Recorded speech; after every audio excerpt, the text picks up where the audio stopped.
മലബാർ കലാപത്തിൽ ഹിന്ദുക്കൾ ആക്രമിക്കപ്പെടുകയാണ് ഉണ്ടായതെന്നും അത് സ്വാതന്ത്ര്യ സമരമായി കണക്കാക്കുന്നത് ചരിത്ര നിഷേധമാണെന്നും SNDP യോഗം general secretary Vellappally Natesan. SNDP യോഗം പെരിങ്ങമല ശാഖ പണികഴിപ്പിച്ച ശ്രീനാരായണീയം കൺവെൻഷൻ സെന്ററിന്റെ ഉദ്ഘാടന ചടങ്ങിൽ അധ്യക്ഷത വഹിക്കുകയായിരുന്നു അദ്ദേഹം. വെള്ളാപ്പള്ളി പറഞ്ഞത് ഇങ്ങനെയാണ്: തന്നെ പോലെ തൻ്റെ അയൽക്കാരനെയും സ്നേഹിക്കണമെന്ന് പറഞ്ഞവരുടെ അനുയായികൾ ഇപ്പോൾ അങ്ങനെ ചെയ്യുന്നുണ്ടോ? പ്രവാചകന്റെ അനുയായികളും പ്രവാചകൻ പറഞ്ഞതനുസരിക്കുന്നുണ്ടോ? കിട്ടിയത് അവർ മാത്രം എടുക്കുന്നതാണ് രീതി. ദർശനങ്ങളെല്ലാം നല്ലതാണെങ്കിലും അത് പ്രായോഗിക തലത്തിൽ വരുമ്പോൾ ഒരു പ്രൈവറ്റ് ലിമിറ്റഡ് കമ്പനിയായി മാറുകയാണ്.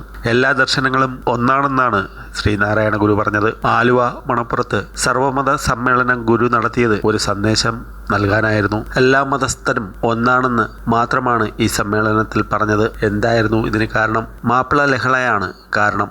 വെള്ളാപ്പള്ളി പറഞ്ഞു, മുസ്ലിം സമുദായത്തിൽപ്പെട്ടവർ ഹിന്ദുക്കളെ മാനഭംഗപ്പെടുത്തുകയും മതപരിവർത്തനം ചെയ്യുകയും ചെയ്ത മഹത്തായ ദുരിതമായിരുന്നു മാപ്പിള ലഹള.